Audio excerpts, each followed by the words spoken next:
Hello students, welcome to my YouTube channel. आज फिर से हम फैक्टराइजेशन के कुछ क्वेश्चन सॉल्व करेंगे। जो कल मैंने आइडेंटिटीज बताई थी उनको मैं फिर से रिवीजन करा देता हूं। तो पहली आइडेंटिटी थी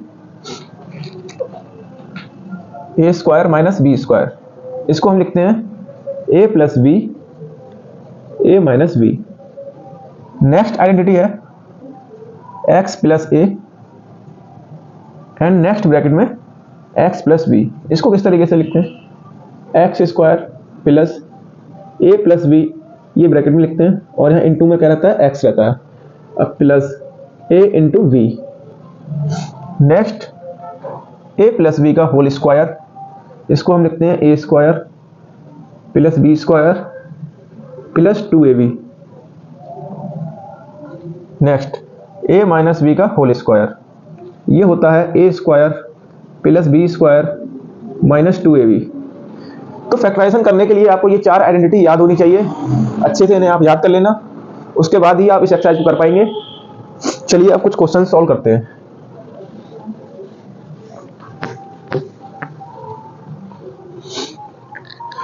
तो पहला क्वेश्चन दिया है A square plus 8a plus 16।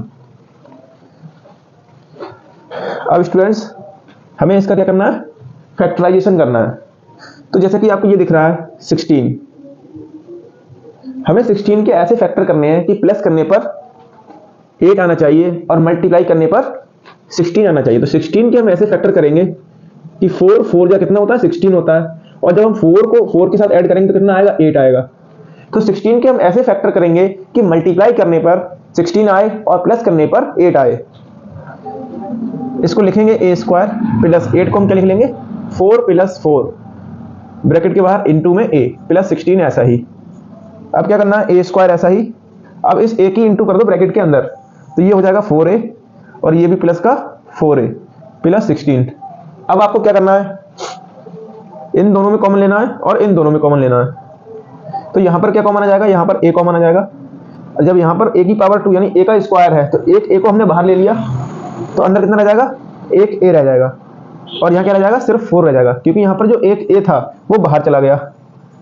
Same इसी पैटर्न से हम यहाँ पर कॉमन लेंगे। यहाँ क्या कॉमन आ जाएगा, यहाँ 4 कॉमन आ जाएगा। 4 हमने कॉमन ले लिया, अंदर क्या बचेगा, 4 जो 16 होता है तो अंदर क्या बचेगा, 4 बचेगा। ठीक, उसके बाद a प्लस 4 और a प्लस 4 इसको मिलाकर हम एक ब्रैकेट लिख देंगे और a प्लस 4 ये हो जाएगा अगला ब्रैकेट a प्लस 4। इसको हम क्या लिख सकते हैं, a प्लस 4 का होल स्क्वायर। ये इसका फैक्टराइज हो गया। अब नेक्स्ट क्वेश्चन सॉल्व करते हैं। नेक्स्ट क्वेश्चन दिया है P square minus 10p plus 25। तो स्टूडेंट्स अब यहाँ पर हम जो आइडेंटिटी यूज करने वाले हैं या इसमें जो आइडेंटिटी यूज हो रही है, तो सबसे पहले हमें उसका पता करना है कि इसमें आइडेंटिटी कौन सी यूज हो रही है। जैसा कि आपको दिख रहा है ये 25 जो है 5 का स्क्वायर होता है और पी स्क्वायर जो है पी स्क्वायर का ही पी स्क्वायर होता है, तो 25 जो है 5 का स्क्वायर होता है। सबसे पहले आपको स्क्वायर लर्न होने चाहिए, अप्रॉक्स 30 या फिर 25 तक तो होने चाहिए याद आपको। तो स्क्वायर्स आपको याद होने चाहिए और इनके रूट्स आपको पता होने चाहिए कि इसका 25 का रूट कितना होगा, 5 होगा, 5 का स्क्वायर कितना होगा, तो वो 25 होगा। चलिए इसको सॉल्व करते हैं। P square minus 10p plus 25। तो सबसे पहले 25 को लिख लीजिए 5 का होल स्क्वायर और प्लस ऐसा ही, और पी स्क्वायर को लिख लेंगे p का होल स्क्वायर इक्वल ऐसा ही। अब देखिए आपको a मिल गया और b मिल गया, यहाँ पे माइनस लगा हुआ तो माइनस 2ab माइनस का, a कौन है p और b कौन है 5। तो कहने का अर्थ ये है कि ये a माइनस b का होल स्क्वायर बन गया। क्या बन गया, a माइनस b का होल स्क्वायर। a कौन है यहाँ पर p और b कौन है 5, तो p माइनस 5 का होल स्क्वायर बन गया। समझ में आया स्टूडेंट्स। चलिए अब नेक्स्ट क्वेश्चन करते हैं। अब नेक्स्ट क्वेश्चन दिया है थर्ड वाला, ये दिया है 25m square plus 30m plus 9।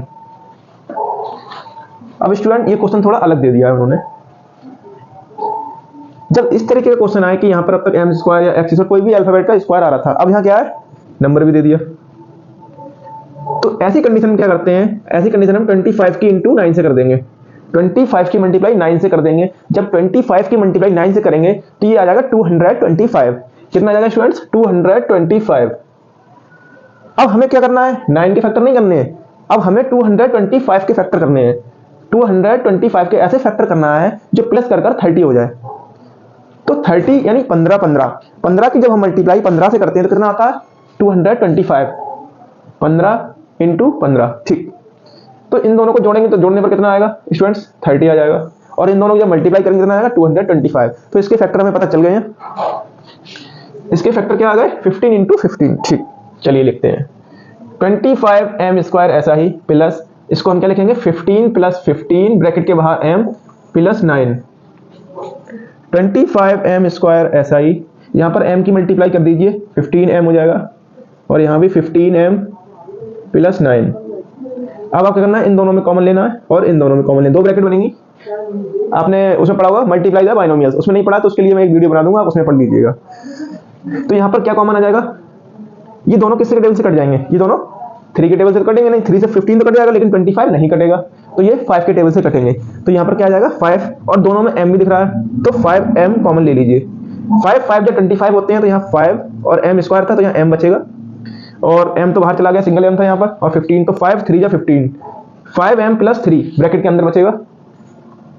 अब यहाँ पर आपको क्या कॉमन लेना है, अब दोनों किसके टेबल में आते हैं 5 के टेबल में, ये दोनों नहीं आते हैं क्योंकि 9 जो है 3 के टेबल में आता है और 3 के टेबल में 15 भी। हमें क्या करना है, हमें वो नंबर कॉमन लेना होता है जो दोनों टेबल में सेम टेबल में आ रहा होता है। तो 3 हम यहाँ कॉमन ले लेंगे, यहाँ क्या बचेगा 3 5 जा 15 m बचेगा, और 3 3 जा 9। अब दोनों को एक साथ लिख दीजिए, दोनों ब्रैकेट को एक साथ, तो ये हो जाएगा 5m प्लस 3 और ये हो जाएगा 5m प्लस 3, और इसको हम क्या लिख सकते हैं 5m प्लस 3 का होल स्क्वायर। तो स्टूडेंट्स ये आंसर हो गया। तो आपको क्वेश्चन समझ में आ रहे हैं, कमेंट करके जरूर बताएं। जय हिंद साथियों।